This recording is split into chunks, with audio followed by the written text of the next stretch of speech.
जीवानंदन कुकुर राजानंदन कुकुर भव्यानंद गोकुलानंद कुकुर ग्रामनगर कुकुर लोक सत्यम कुकुर सर्वानाम कुकुर सर्व दुःखमना अनाथ पच पच कुट कुट शीघ्रम शीघ्रम सर्वशमन हुम पट स्वाहा। आइए अभी जो है पहले सुन लेते हैं कि हम लोग मनुष्य के जीवन में जो अनेक प्रकार के गुणों की उपलब्धि के लिए धर्माचार्यों ने, ऋषियों ने, मुनियों ने कई उपाय बताए। अपने आप परमात्मा बनने के लिए कई साधन बताए। गुण को उपलब्ध करने के लिए आचार्यों ने अनेक अनेक जो है मार्गदर्शन किया है। उसमें है यह 10 लक्षण पर्व। यह पर्व न किसी ने बनाया है, न कभी आरंभ हुआ, ये अनंत काल से चला आया हुआ है। ध्यान रखिए। अब 10 लक्षण पर्व का सबसे पहला दिन है क्षमा। छ शब्द जो है, क्षमा शब्द अनेक जगह यूज हुआ है। भूमि, धर्म, अभयता आदि के अंदर अनेकों जगह प्रयोग हुआ है। क्षमा मनुष्य के जीवन के अंदर आरोग्य और समाज, परिवार को मजबूत बनने के लिए ये क्षमा धर्म महत्वपूर्ण भूमिका अदा करता है। चाहे वो साधु हो चाहे श्रावक हो, हर मनुष्य के जीवन के अंदर क्रोध का आवेश रहता है। मैंने कल भी कहा था, आपके पास वीडियो भी भेजा है मैंने, कि क्रोध आने के कई कारण हैं, एक ही नहीं। आप जिस घर में रहते हैं, जीते हैं, सोते हैं, खाते हैं, पीते हैं, और जीवन का निवास होता है, ऐसा घर भी जो है आपके लिए क्रोध का कारक बनता है। कई ऐसे लोग हमारे पास आते हैं कि घर में जाते ही जो है मन के अंदर संक्लेश होता है। बाहर रहते तो बड़े हंसी खुशी से रहते। कई महिलाओं को घर में आते ही लड़ना शुरू कर देते, बाहर ना हंसते हुए खिलखिलाते हुए जीवन जीते। जहां हंस के जीना चाहिए वहां रुदन आरंभ होता है, और जहां साइलेंट होना चाहिए वहां आनंद के साथ जीते। हम खोजे क्यों ऐसा हो रहा है, किसी प्रवचन से या किसी के कहने से नहीं, आप अपने खोज करिए। हम क्रोध हमारे ऊपर हावी क्यों हो रहा है, अपने आत्म गवेषण करें, जीवन के अंदर अनुसंधान करें कि क्रोध क्यों आ रहा है, क्रोध आने का क्या कारण। अगर वास्तु अनुसार अग्नि अग्नि दिशा में आपने पानी रखा है, टैंकर रखा है, गटर बह रहा है, नदी है या तालाब है या कुआं है, बोर है या अन्य कोई वस्तु है, तो निश्चित रूप है ना आपके परिवार के अंदर महाभारत तो होगा ही। ये वास्तु का कारण। और अगर आपका घर उन घरों के बीच में है जो लोग हमेशा दंगा करते, लड़ते हैं, झगड़ते हैं, याबे तूबे ऐसे शब्दों का यूज करते हैं, तो निश्चित रूप में आपका आजू बाजू वाले का भी प्रभाव पड़ेगा। तो ये इसको पर्यावरण, माहौल, गली और किस समाज के बीच में रह रहे इसका भी इफेक्ट आपको पड़ता है। ये भी आपके देह के अंदर क्रोध लाने का निमित्त बनता है। और ध्यान रखिए, क्रोध आपको करना अच्छा लगता है, किसी का क्रोध आप पर आना अच्छा नहीं लगता। ये सबसे बड़ी बात है। जो आपको दूसरे की तरफ से अच्छा नहीं लगता है, तो आप दूसरे की तरफ क्यों कर रहे हो। क्रोध ये वास्तु के कारण है। एक हुआ ज्योतिष शास्त्र, मैंने कई बार बताया, ज्योतिष शास्त्र के अनुसार मंगल और चंद्र जब आप जन्मे होंगे, जब आप पैदा होंगे, जब जब आप धरती पर आपका आगमन हुआ होगा, तो आकाश क्षेत्र पर, आकाश मंडल पर मंगल और चंद्र जब एक आए होंगे और उसका जो किरण है, उसका जो रेंज है, वो आपके बॉडी में प्रवेश किया होगा, और उसके कारण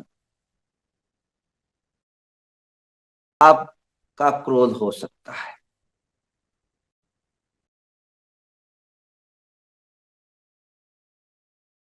और इसी प्रकार अगर ग्रह दोष भी, अनेकों ग्रहों का युक्ति भी आपके लिए क्रोध का निमित्त बनता है।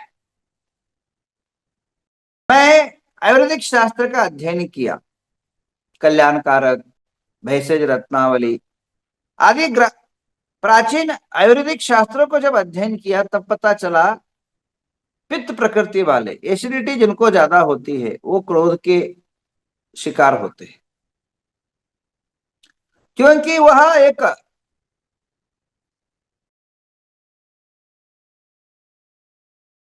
आम्ल पदार्थ है और भड़कने वाला पदार्थ है, और वो डायरेक्ट माइंड पर इफेक्ट करता है।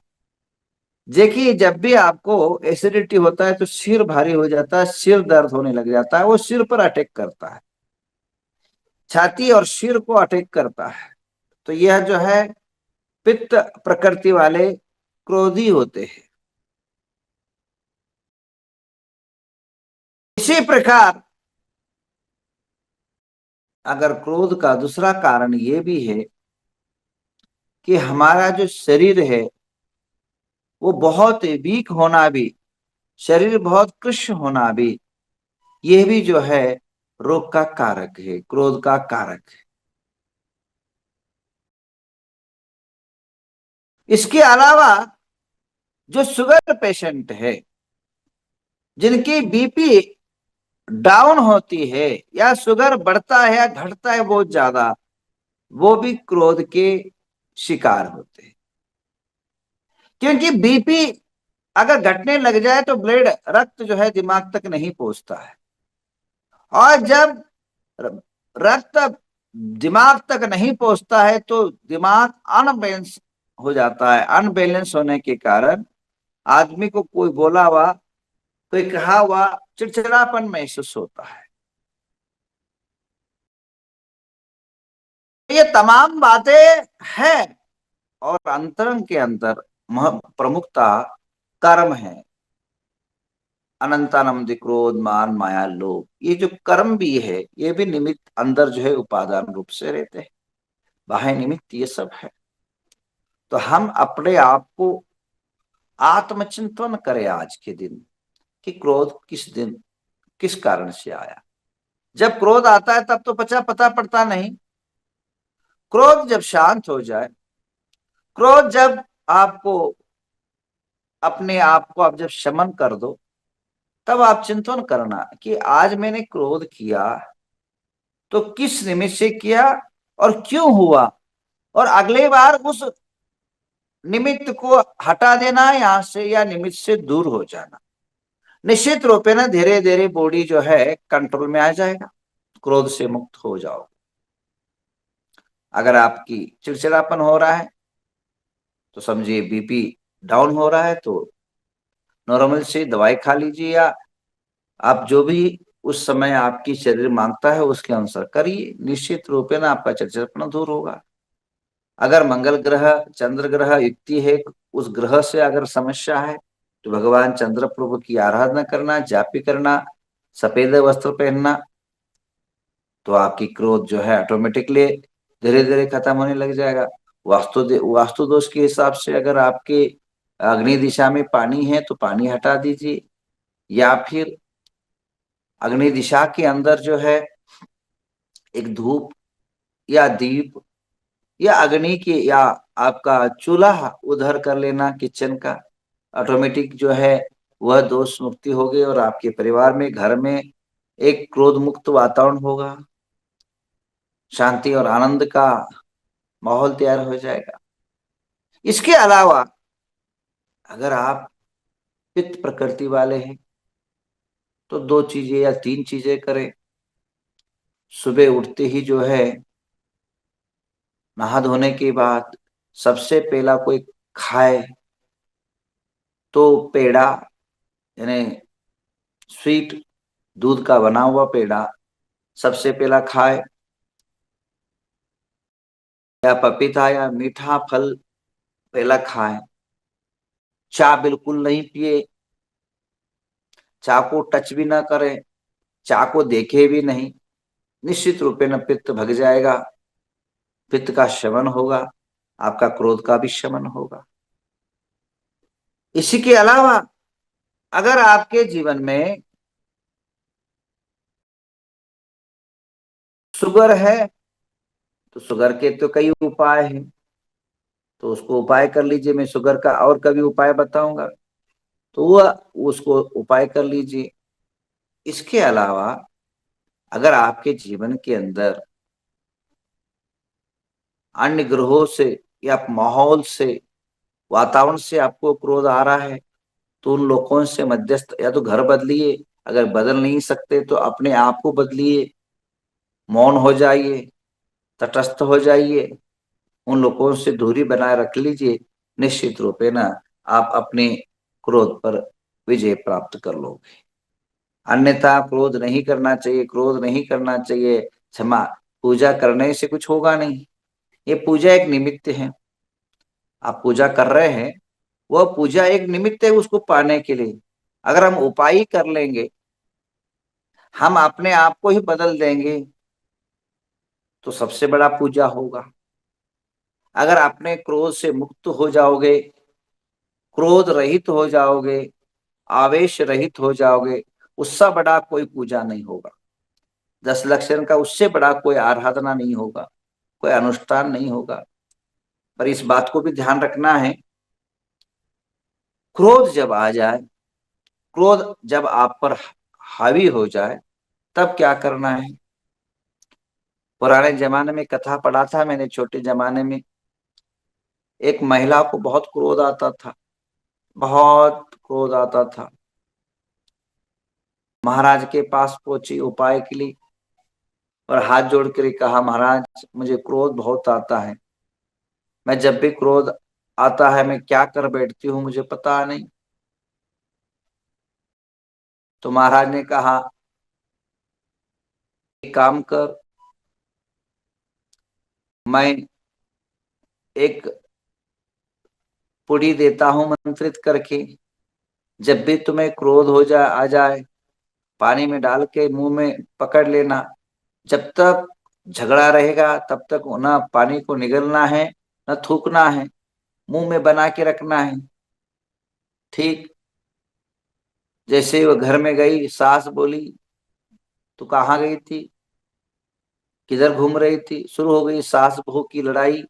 तुरंत उसने पुड़ी ली, मुंह में डाला, पानी को मुंह में ऐसे करके पकड़ लिया, ना अंदर ना बाहर। वो सास बोलती गई, ये अंदर से तो उगल रही थी, पर बोलना खतरनाक था, क्योंकि महाराज ने मंत्र दिया था, अगर निगल जाओगे तो पेट फट जाएगा, बाहर निकालोगे तो मुंह फट जाएगा। मंत्र का अभी श्राप था। वो वह जो है सास बोलती है, अकेला अकेला व्यक्ति दूसरे की तरफ से लड़ नहीं पाएगा, क्योंकि लड़ाई तभी शुरू होती है, संघर्ष तभी होता है, उसका प्रत्युत्तर मिलता है। पहला वाक युद्ध ही अगर असफल रहा तो शांत हो जाता है। पर उस दिन ये रहा कि सास जो है हमेशा 1 घंटा लड़ती थी।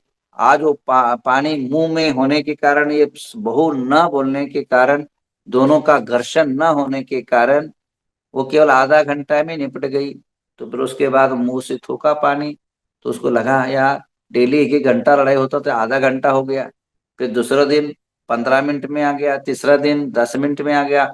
ऐसे महीने भर के बाद सास को बड़ा अपने आप को आत्मग्लानि पैदा हो जाता है, और बहू की पैर पकड़ लेती है कि क्षमा कर, तो हमेशा मैं ही लड़ती हूँ, तुम कभी बोलते नहीं हो, मैं तुमसे क्षमा मांगती हूँ। उसके बाद घर के अंदर वातावरण आनंद को प्राप्त हुआ। वह अर्थ कहने का तात्पर्य यह है, वो पुड़िया कुछ नहीं था, मौन का एक साधन था, एक उपाय था। अब ध्यान रखिए, क्रोध, छोटा सा क्रोध भी मनुष्य के परिवार को तबाह कर देता है, विनाश कर देता है। एक परिवार के अंदर बहुत दिनों के बाद, बहुत समय के बाद एक बेटा पैदा हुआ। शादी के 22 साल के बाद एक नन्हा सा, एक प्यारा सा लड़का जो है उनके परिवार में आया। बड़ा लाड प्यार से पल रहा था। 1 महीना हुआ था और पति उसका जो है बाहर काम करता था। एक दिन पता नहीं क्या हुआ, घर के बाहर कुछ लड़ाई हुआ। वो लड़ाई करके वह अंदर आया और भूख लगी थी, तेजी से पति को बोला, पत्नी को बोला। पति ने, मुझे खाना दो। तो तुरंत जो है पत्नी ने चावल दाल आदि उसको परोसा। जैसे ही उसने मुंह में डाला, उसके अंदर नमक नहीं था। नमक जैसे नहीं था, पहले से गुस्सा से आतुर था, गुस्सा उस पर हावी हो चुकी थी। और नमक न होने के बाद और ज्यादा गुस्सा आता और पत्नी को दे धमाधम मारता है, अनाप शनाप गाली देता है, लात मारता है, भूसा मारता है। वो बेचारी पत्नी रोने लग जाती है। ध्यान रखना, गुस्सा हमेशा नीचे लोगों पर जो है उतरता है, बड़े लोगों पर गुस्सा नहीं होता। बड़े लोगों का गुस्सा जो है नीचे लोगों पर उतरता है। ऑफिस में कोई लड़ाई या झगड़ा होता है तो घर के अंदर वो लोग उतारते हैं पत्नियों पर। पत्नी अपनी गुस्सा कहाँ उतारे, वो तो उबलता है, वो कहाँ उतारे तो नौकरानी पर उतरता है। नौकरानी कहाँ मालिक को क्या बोले और मालकानी को क्या बोले। वह जोर जोर से कपड़ा धोती और कपड़े का जो पहनाव आप 1 महीना चलता कपड़ा, 2 महीना चलता वो 15 दिन में फट जाए, ऐसी उसकी नौबत होती है। वो बर्तनों में उतार देती है। तो हर आदमी कभी भी जो है पानी ऊपर नहीं जाता, धरती पर जाता है। क्रोध भी हमेशा नीचे नीचे के लोगों के पास जो है प्रभाव होता है। तो वह उसने जोर जोर से मार करके, भूसा मार करके, थाली को ठोकर मार करके वह चला गया। ध्यान रखना, कभी भी क्रोध में अन्न को ठोकर मत मारना, अन्यथा कभी एक एक अन्न के दाने के लिए तड़पोगे। गुस्सा अपनी जगह पर अन्न पर कभी भी अपमान नहीं करना। वह चला गया और चले जाने के बाद पत्नी जो है रोती रोती, वो अपने आप को बेकंट्रोल कर रही थी। और पहले जमाने की चूल्हा था, आग में लकड़ी डालते डालते भूल से जो है वह अपनी जो 22 साल के बाद जो बेटा पैदा हुआ था उसका मुंडी जो है अचानक भूल से आग के अंदर झोंक देती है। वो गुस्से में अपने आप को, उसके कंट्रोल नहीं था, माइंड उसके बस में नहीं था। और अचानक जब देखती तो बच्चा आधा मर गया था। और कुछ ही समय के बाद उसने अपने जीवन को त्याग दिया, छोटा बच्चे। अब वो घबरा गई। एक नमक न होने के कारण इतना मेरा पिटाई हुई, अगर बच्चा मर गया तो मेरा क्या होगा। आने के बाद वो ऊपर दूसरे मंजिल पर गई और अपने आप एक चिट्ठी लिख करके अपने गले पर फांसी लगा लिया, जीवन को तबाह कर दिया। और गुस्सा, जब पति का क्रोध शांत होता है, पति जब अपने क्रोध को शमन करके घर के अंदर आता है, घर के अंदर आने के बाद देखता है, पति को पुकारता है, बच्चों को पुकारता, कोई आवाज नहीं। ऊपर जाता है, पत्नी जो है चिट्ठी लिख के गई थी, मेरे हाथ से दुर्घटना घट गया, इसलिए मैं अब बचना किसके लिए मैं बचूं, जो मेरा बेटा ही चला गया, अब मैं रह के क्या करूं। तो मैं अपने आप को समाप्त कर लिया हूं, आपका कोई दोष नहीं। जब पति आता है, जब मेरा एक छोटा सा नमक के कारण इतना तांडव हुआ, तो मैं भी क्या जी करके क्या करूं। तो उसने भी अपने आप को समाप्त कर लिया। तो क्रोध अपने और परिवार को समाप्त कर देता है। तो उत्तम क्षमा के दिन मैंने जो भी उपाय बताए लाइफ के अंदर उपाय करना है, जीवन को उत्तम क्षमाग्र से मय बनाना है। आइए, टाइम नहीं है अभी, उत्तम क्षमा की नवदेवता की पूजा और उत्तम क्षमा 10 लक्षण धर्म की पूजा कर लेते हैं, जीवन को सार्थक बन लेते हैं। आइए, और दोपहर को ठीक सभी को आना है, सभी को सुनना है उत्तम क्षमावाणी धर्म पर, 10 लक्षण धर्म पर। आप जो है तत्वा सूत्र को सुनना है, जो श्वेतांबर संप्रदाय में जो है और दिगंबर संप्रदाय में, दोनों में तत्वा सूत्र का बड़ा महत्व है। तो उस तत्वात्र सूत्र को जो सुनता है, तत्वा सूत्र का जो पठन करता है, 10 लक्षण धर्मों में 10 उपास का पुण्य की प्राप्ति कर लेता है। एक एक अध्याय को श्रवण करना, एक एक अध्ययन को सुन लेना, यानी एक एक उपास को प्राप्त हो जाता है। आपका शरीर 10 उपास न कर सके तो कोई बात नहीं, परंतु 10 दिन डेली जो है 10 अध्याय को श्रवण करे, यानी 100 उपवास का पुण्य की प्राप्ति होगा। आज के वर्तमान के जीवन में 100 उपवास करना संभव नहीं है, बट तत्वा सूत्र को श्रवण करके 10 उपवास की 100 उपवास की फल की प्राप्ति कर सकते हैं। आप लोग आएंगे, हैंडराज हटा दो। अगर आप लोगों की इंटरेस्ट है तो हम लोग कर लेते, नहीं तो अपने अपने कंठपाठ करके खत्म करेंगे। कौन कौन आना चाहेंगे हैंडराज करिए। 3 से 4 तक बीच में रहेगा। तत्वा सूत्र झूम के अंदर एक अध्याय का वाचन होगा और बाकी श्रवण होगा। अब दोनों में कौन कौन आना चाहते, कौन कौन सुनना चाहते, जल्दी से हैंडराज करिए, क्योंकि अगर आपका इंटरेस्ट रखते हो आप इस अभी यह हैंडराइज करना, यानी ये भी एक पुण्य है, क्योंकि हम अभी से संकल्पबद्ध हो रहे हैं, अभी से मन के अंदर सुनने की भावनाएं जाग रही है, तो निश्चित रूपे ना उसका पुण्य अभी से प्राप्त होता है। आप कहीं भी रहिए, घर में रहिए, बाहर में रहिए, कहीं भी आप रहिए, केवल जो है आपको ज्वाइन होना है केवल। आप और काम करते रहिए, कान में जो है हैंडराइज लगा दीजिए, श्रवण होता रहेगा। आपको मंदिर में होंगे तो मंदिर में भी एक माँ छोटा सा माइक आ जाता है, कार में डालते रहिए और लोगों को डिस्टरबेंस न करते। कौन कौन करना चाहे सबका ना, सबको दिखा दीजिए। बहुत सुंदर, सबको आशीर्वाद, सबको मंगल। बहुत सारे लोग आए तो शताधिक लोगों का संख्या दिख रहा है, तो मैं जरूर जो है मैं आज का पहला अध्याय मैं खुद वाचन करवा दूंगा। मैं पहला अध्याय मैं आज आपको व्याख्या करूंगा, मैं खुद करूंगा। आप लोग ज्यादा आएंगे तो मैं खुद करूंगा, उसके बाद कल एक दिन अलग अलग साधुओं का, एक एक दिन अलग अलग साधु का दूंगा। आज पहला दिन मैं खुद आपको पहला अध्याय का अध्ययन करवाऊंगा। आइए अभी पूजा कर लेते हैं भक्ति से, भावना से। सभी को मंगल कामनाएं, सभी को अच्छा हो। 10 लक्षण पर्व का शुभकामनाएं सबको।